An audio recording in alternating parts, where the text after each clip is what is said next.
జోహార్ సావిత్రిబాయి పూలే కొనసాగిద్దాం సావిత్రిబాయి పూలే ఆశయాలను జోహార్ సావిత్రిబాయి పూలే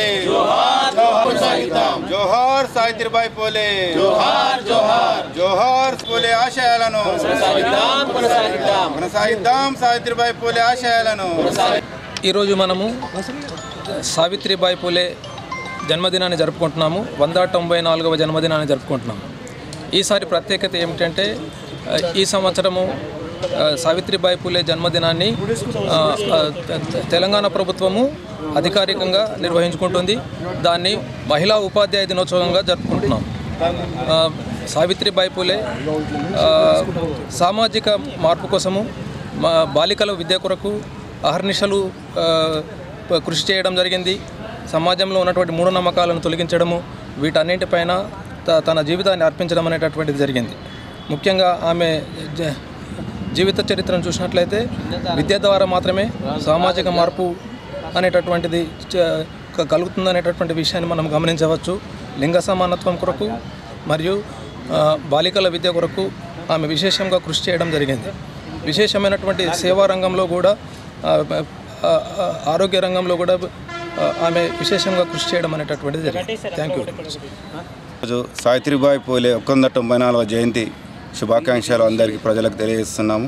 ముఖ్యంగా మేము దాదాపు 10 సంవత్సరాల నుండి సావిత్రిబాయి పూలే జయంతిని ఆమె గురించి బయటకు తెలియాలనే ఉద్దేశంతో సావిత్రిబాయి పూలే అవార్డును ఒకటి స్థాపించి ఉద్యోగులకు, మహిళా ఉద్యోగులకు, ఉపాధ్యాయునులకు అందజేయడం జరుగుతూ ఉన్నది. ఏదైతే సావిత్రిబాయి పూలే దాదాపు 170 సంవత్సరాల కిందనే ఆ రోజులలో చదువు అంటేనే కష్టం, అది ముఖ్యంగా మహిళలకు చాలా కష్టం. అలాంటిది ఆమె చదువు భర్త దగ్గర నేర్చుకొని వేల మంది మహిళలకు చదువు చెప్పించి వారు అభివృద్ధి పాటలో నడవడానికి ముఖ్య కారణం సావిత్రిబాయి పూలే, జ్యోతిబా పూలే దంపతులు. నేడు గవర్నమెంట్ సావిత్రిబాయి పూలే జయంతిని మహిళా ఉపాధ్యాయ దినోత్సవంగా అధికారికంగా నిర్వహించాలని చెప్పడం మేము చాలా గర్విస్తున్నాం, హర్షం వ్యక్తం చేస్తున్నాం. మేము చాలా రోజుల నుంచి ఇదే డిమాండ్ను ప్రభుత్వానికి విన్నవిస్తూ ఉన్నాము. ఈరోజు ప్రభుత్వం డిక్లేర్ చేసినందుకు మేము బీసీటీవీ పక్షాన ప్రభుత్వానికి ప్రత్యేక ధన్యవాదాలు తెలియజేస్తున్నాం. అదేవిధంగా జ్యోతిబా పూలే, సావిత్రిబాయి పూలే దంపతులకు కేంద్ర ప్రభుత్వం భారతరత్న బిరుదును అందజేయాలని ఈ సందర్భంగా మేము కోరుకుంటున్నాం. 194వ జయంతి లోకమాత సావిత్రిబాయి పూలే జయంతిని రాష్ట్ర ప్రభుత్వం అధికారికంగా చేపట్టడం అనేది చాలా సంతోషదగ్గ విషయం. బీసీటీయూ పక్షాన మేము రాష్ట్ర ప్రభుత్వానికి ధన్యవాదాలు తెలియజేసుకుంటున్నాం. గత 10 సంవత్సరాల నుంచి ఇది ఒక డిమాండ్గా తీసుకొని మేము ముందుకెళ్లడం జరిగింది. ఈరోజు రాష్ట్ర ప్రభుత్వం దీన్ని పరిగణలోకి తీసుకొని అధికారికంగా చేయడం అనేది చాలా గొప్ప విషయం. అమ్మ 194 సంవత్సరాల నుంచి దాదాపు 7వ ఏట నుంచే మహిళా సాధికారతకు ఒక ప్రతినిధిగా నిలుస్తూ తను చదువుకొని మానవ హక్కులు అంటే మహిళా హక్కులే, మహిళా హక్కులనే మానవ హక్కులుగా భావించాలని ఎప్పుడైతే భావిస్తామో అప్పుడే సమసమాజ స్థాపన జరుగుతుందని అమ్మ తెలియజేయడం జరిగింది.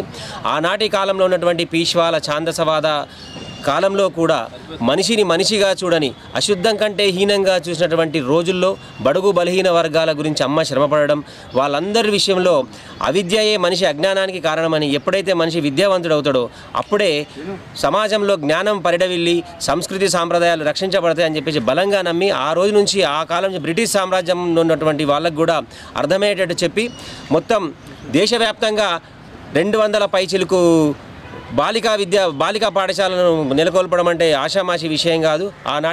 ఆనాటి పరిస్థితులను ఎదుర్కొని నిలబడడం గొప్ప విషయం. తన 66వ ఏట సమాజ సేవ చేస్తూ ప్లేగు వ్యాధికి గురైనటువంటి ఎంతోమంది వాళ్ళని కాపాడుతూ ఆ ప్లేగు వ్యాధిగ్రస్తులకు సేవ చేస్తూ ఆ ప్లేగు వ్యాధితోటి అమ్మ మరణించడం అనేది చాలా విచారకరమైనటువంటి, శోచనీయమైనటువంటి విషయం. మరి ఆ అమ్మ కృషిని మనం కొనసాగింపుగా, అమ్మ ఆశయాలను కొనసాగింపుగా ఈ జయంతి సందర్భంగా అమ్మ చేసినటువంటి త్యాగాలన్నింటినీ గుర్తించుకొని జ్యోతిబా పూలే సావిత్రిబాయి దంపతులను కేంద్ర ప్రభుత్వం గుర్తించి వారి యొక్క సేవలను గుర్తించి, ఎందుకంటే ఈరోజు విద్యా హక్కు కమిషన్ కానీ విద్యా హక్కు చట్టం కానీ జరిగింది అంటే ఆ రోజు వాళ్ళు సమర్పించినటువంటి బ్రిటిష్ గవర్నమెంట్కి సమర్పించినటువంటి ఈ విద్యా పత్రాన్ని మొట్టమొదటిగా జ్యోతిబా పూలేనే విద్య యొక్క ఆవశ్యకత, విద్యా హక్కు ఏంటి, విద్య ఎందుకు కావాలి, విద్య వల్ల అజ్ఞానం ఎట్లా పోతుందనే విషయాన్ని తన పరిశోధన పత్రం ద్వారా బ్రిటిష్ వాళ్ళకు సమర్పించడం ద్వారానే ఈరోజు మహిళా సాధికారత అనేది రావడం జరిగింది.